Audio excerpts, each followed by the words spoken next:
que vem a ser linguagem? Fomos pedir uma ajuda ao dicionário Aurélio. Linguagem, substantivo feminino. Qualquer meio sistemático de comunicar ideias ou sentimentos através de signos convencionais, sonoros, gráficos, gestuais. Já, segundo o Google, linguagem é o sistema através do qual o homem comunica suas ideias e sentimentos, seja através da fala, da escrita ou de outros signos convencionais. De acordo com o Dicionário de Psicologia APA, linguagem pode ser definida como sistema para expressar ou comunicar pensamentos e sentimentos através de sons da fala ou símbolos escritos.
Ô Bruninho, S com E, C, D com A, dá, que nome forma?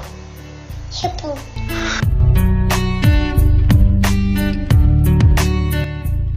Vai, eu quero saber o que você fez. porque eu comecei o batom, Eu não acredito que você comeu meu batom. porque é de comer, Ele não é de comer, é de passar. é de passar. Eu passei muito no A cachorra comeu meu batom? é, Eu não acredito, Mariana. Meu batom era novo. Olha sua mãe que sobrou do batom dela. Mostra pra ela. ó, Cadê o resto do meu batom? comer, Por que você comeu, Mariana? porque é de comer, Ele não é de comer, é Mariana. de passar. Você vai ficar de castigo. Ah, não, Você comeu meu batom. não, a Mora comeu, A Amora comeu. Quem foi que deu pra Amora comer? eu, Então quem tem que ficar de castigo? a Mora.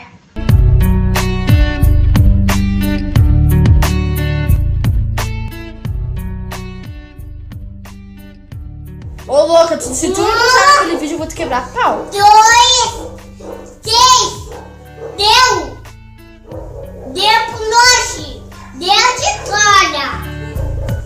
A vida cotidiana é sobretudo a vida com linguagem, e por meio dela, de que participo com meus semelhantes.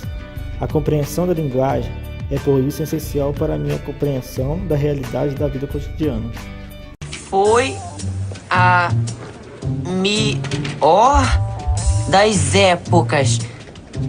Foi a pior das épocas. Deus que me perdoe, garoto, você comeu tinta com chumbo no café? A linguagem também tipifica as experiências, permitindo-me agrupá-las em amplas categorias, em termos das quais tem sentido não somente para mim, mas também para os meus semelhantes. Gente, 5 minutos antes do culto, eu tenho que chamar vocês aqui, porque vocês estão se pegando lá. O que está acontecendo? Então, pastor, eu pedi para que pro varão tocar uma música. Varão não. Eu pedi varão. pro Tocha tocar uma música. Tocha? Tô queimando por acaso? Eu pedi pro homem de Deus, pro vaso, tocar uma música pra mim, pastor, porque eu não tava conseguindo abaixar do YouTube. O meu pendrive tá com vírus, e aí ele falou que não podia tocar. É outra vibe. Querido, fala em português. Eu toco outro estilo. Estilo, querido? Com esse cabelo? Você quer falar de estilo? Com essa barba sua grande que você tem? É, barba não pode, mas bigode pode. Bigode, querido, isso aqui é buço pra me espantar as pessoas usadas pelo inimigo. Isso é legal. Lindo, lindo é. Ei. Você ficar rodando que nem uma doida também, maconhada. Ei! Misericórdia, o nível baixa. Pelo amor de Deus! Gente, igreja é lugar de comunhão. Que é isso, cara? Se pegando, não tem isso não. Cada um tem o seu jeito de adorar, cada um tem o seu jeito de se entregar. Para de ficar julgando, falando um do outro, para com isso. Então, pastor, é melhor um domingo de cada um, separado. Concordo. Primeira coisa que você falou, de verdade, pastor, melhor. Que um domingo pra cada, rapaz? É karaokê aqui? Não é assim, não. Porque aí um é pentecostal, que é de Deus mesmo, e quando no outro domingo for do mundão, né, essas baladas, gospel, eu vou pra uma igreja... É melhor que não esteja, amor. Diferente. Vou pra outra igreja, né, que tenha um culto de verdade. O culto não é pra vocês, o culto é pra Deus. Como é que você tá, meu filho? Você tá bem? Tá com saudade de você? Eu tô bem, princesa linda do meu manto, azeite da minha lamparina, querida, eu tô bem. Já tem 20 minutos que a gente falou, mas eu já tava com saudade, querida. Porque assim, começo de namoro é assim, é fogo puro, é fervor, querida, é pentecoste, é calor, é fogo, querida. Começo de namoro é mais quente, querida, que o hino da Cassiane, 500 graus de puro fogo, querida, é mistério. Porque com você é benção, querida, com você eu quero falar toda hora, porque você é benção, não é que nem aquela praga ruim da minha ex, querida, porque aquela ali era ciumenta demais, querida, me perseguia. Querida, me perseguia muito mais do que o Satanás persegue dos crentes na Coreia do Norte. Pensa na tribulação. Querida, você é a água que faltava no meu deserto. Você veio pra saciar minha sede. Eita glória! Eu tava na prova, querida. Eu tava no deserto. Tava na seca. Você veio. Providência, amor. E agora vigia pra você não engordar, né, querida? Não dá lugar pro diabo, não, querida. Vigia, vigia. Engordar? Tá amarrado, meu filho. Não vou engordar não, porque a época das vacas gordas já passou na minha vida. Eu tô na época das vacas magras agora. Agora é regime, é jejum, é pagar preço. E se eu engordar, meu filho, a gente ora nas gorduras, repreende toda gordura a ser queimada, a ser repreendida e eu emagreço. Faço outros jejum que eu perco uns quilos de novo. Marcelina, não tem boate nenhuma, não tem noitada nenhuma, não tem noitada! Marcelina, você vem pra casa agora, não ataca minha desritmia. Não tem chopp, não tem nada, porque eu não quero. Por que não? Por que não é resposta sim, por que não? Porque eu sou maluca. Vem pra casa. Não quero você aí. Vem, me desacata. Desliga o telefone na minha casa e vê se não aparece nessa boate de camisola. Não tem chopp, não tem nada. Você... Vambora, eu vou atrás dela. Vem, Juliano! Mãe! Mamãe, você tá de camisola, amor! Não interessa! Você acha que vão me arrumar pra dar na cara de Marcelina? Peraí! A linguagem tem origem na situação face a face, mas pode ser facilmente destacada desta. Posso gritar no escuro ou à distância, falar pelo telefone ou pelo rádio, ou até mesmo transmitir um significado linguístico por meio da escrita.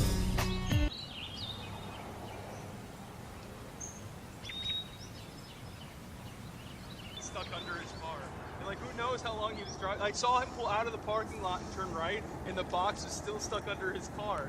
So who knows how long he was driving with that box? Wow. Like, if you...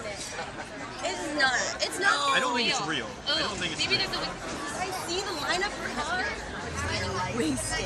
The Empire State Building is like really close to it, so it's a good... A expressividade humana é capaz de objetivações, isto é, manifesta-se em produtos da atividade humana que estão ao dispor tanto dos produtores quanto dos outros homens, como elementos que são de um mundo comum.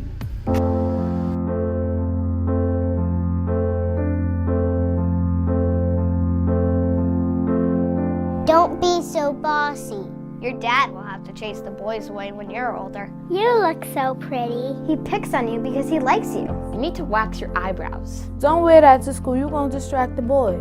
Oh, you like video games? The boys must love that. Don't be a slut. No guy wants to have sex with a virgin. How much did you have to drink that night? Well, what were you wearing that night? Why are you getting so emotional? Stop being such an attention whore. Don't be so bitchy. Stop being so dramatic. It must be that time of the month. You would be really pretty if you just made an effort. You'd be much prettier if you smiled. You're so exotic. Where are you from? Nice rack. I was just trying to give you a compliment. You don't want to go out with me? You're ugly anyway.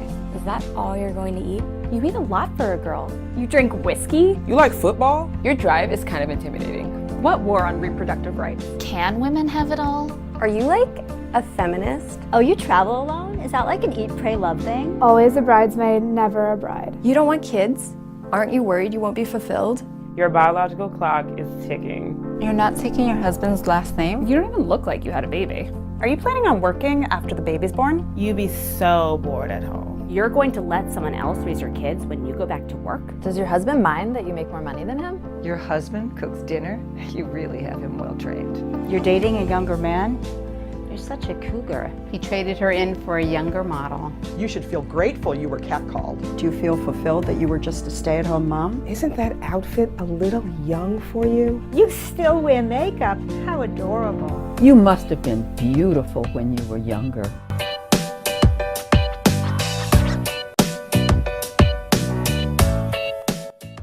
A gente está aqui hoje para fazer uma entrevista com o historiador Gilson, que é doutorando em linguagem e vai estar esclarecendo várias questões a respeito do nosso tema. Meu nome é Gilson, eu sou graduado em História, né? Meu mestrado e doutorado, eu estudo as populações rurais da Zona da Mata Mineira. No primeiro momento, o estudo era sobre sociabilidade e hábitos, e a partir de agora eu estou estudando a linguagem no espaço rural. No contexto histórico, qual a importância que a linguagem teve para a construção social? Historicamente, as dominações foram feitas pela forma como a linguagem se construiu. Era mais evidente no Egito, por exemplo. Alguém que deu conta de organizar a sociedade para ela produzir. Uma sociedade menor, mas com um rio gigante, o Nilo estava ali, né? A população estava ali e alguém precisava organizar aqueles grandes trabalhos. Como é que isso se dava? Era preciso inventar um Deus. Quem inventava esse Deus era o faraó. Os sacerdotes, né? A elite rural do Egito. Então, a população enxerga que era preciso respeitar alguém que era, ao mesmo tempo, um homem e Deus, porque não morria, até porque Deus não pode morrer. Deus precisa, né, de alguma forma, permanecer vivo, qualquer divindade. Então, o faraó permanece vivo no processo de modificação e tal. Então, esse processo de crença e invenção de uma curiosidade se dá a partir da linguagem. Né? Quem constrói isso, sacerdotes constroem isso. Na Roma Antiga, né, da mesma forma, alguém era constituído para manter um país, entre aspas, né, eternamente vitorioso. A população se propõe a obedecer a esse grande líder militar, e isso se dá principalmente pelo marketing que é criado em torno, né, do imperador. Na Idade Média, né, todo aquele controle da igreja em relação ao conhecimento. Então, todo o processo de alienação que foi criado dentro da Idade Média, né, na Europa Ocidental, particularmente, foi construído pela igreja a partir da linguagem, de um saber proibido, uma divisão de classes de pessoas que não poderiam conviver. Então, por isso, tinham que ser excluídas de uma federação. Na Idade Moderna, da mesma forma, as dominações dos países ricos, né, pelas colônias, ou que dominam as colônias, se dá também pela linguagem. Existe um povo que tem uma civilização superior, né, estabelecida na Europa. E o restante, América, Oceania, Ásia, são povos dominados. E por que são dominados? Porque na linguagem isso é percebido, certo ponto, até que essas colônias se libertam. E na Idade Moderna, isso dá da mesma forma. O nosso processo de dominação em relação a países mais desenvolvidos se dá pela dominação da linguagem científica. Nós, brasileiros, por exemplo, temos um determinado limite de domínio da linguagem científica que um país mais rico não tem.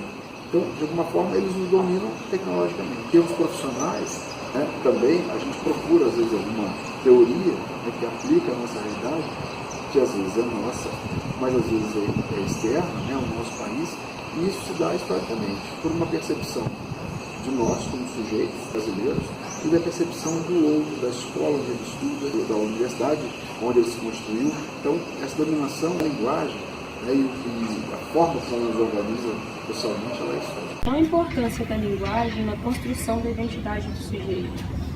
É pela linguagem que o sujeito se coloca no mundo. Mesmo aqueles que não falam, mas para qualquer tipo de linguagem. O Goffman estudou isso, né, no século XX. Isso é uma teoria que hoje é muito utilizada no estudo de linguagem.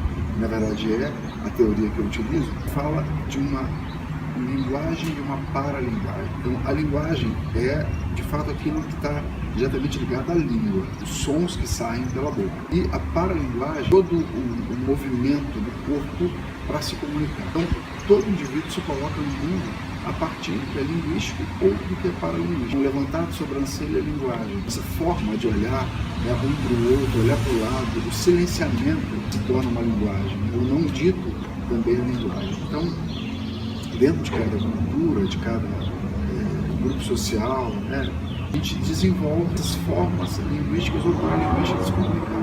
Não tem outra forma. Todo indivíduo se colocar, estabelecer um. Quais as relações existentes entre a linguagem e o pensamento? A linguagem se dá o tempo todo pelo pensamento. A gente avalia o tempo todo o que deve ser dito, o que não deve ser dito. Então, esse processo de avaliação é feito pelo pensamento.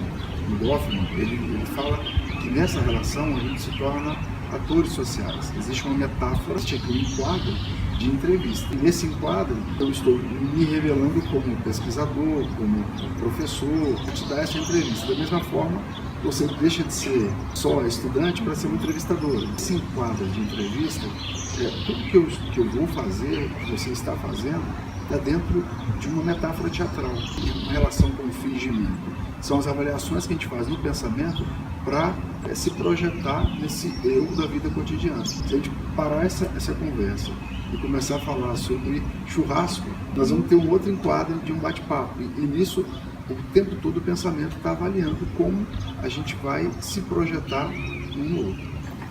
É possível um ser humano não se comunicar? Não, né? A gente se faz sujeito social pela comunicação. Até mesmo a criança, em determinado momento do desenvolvimento dela, ela começa a se fazer mais engraçadinha, chamar mais atenção, porque a gente se faz no outro. Né? O nosso processo de se construir sujeito em relação com o outro é uma interação face a face, preservando a face do outro, protegendo a face do outro, ou atacando a face do outro. Nesse processo de interação constitui o sujeito. Então, creio que somente mesmo pela linguagem. Podemos afirmar que a linguagem do sujeito social se configura principalmente por influência dos ciclos de convivência que ele cria durante sua vida? Na linguagem científica, eu dou conta de descrever parte, né, do cotidiano a partir da linguagem que eu domino. O Goffman vai dizer exatamente isso. A nossa interação um com o outro, né, é que faz com que a gente se constitua enquanto sujeito. Da sua parte, né, ou de qualquer outro indivíduo, na convivência, eu me sinto constrangido, se algo de fato me constrange, eu preciso me revelar de uma outra forma. Então, o tempo todo, a gente se faz sujeito dessa interação com o outro, da influência do outro conosco. Isso dá lá no primeiro momento com a família, depois com as demais instituições.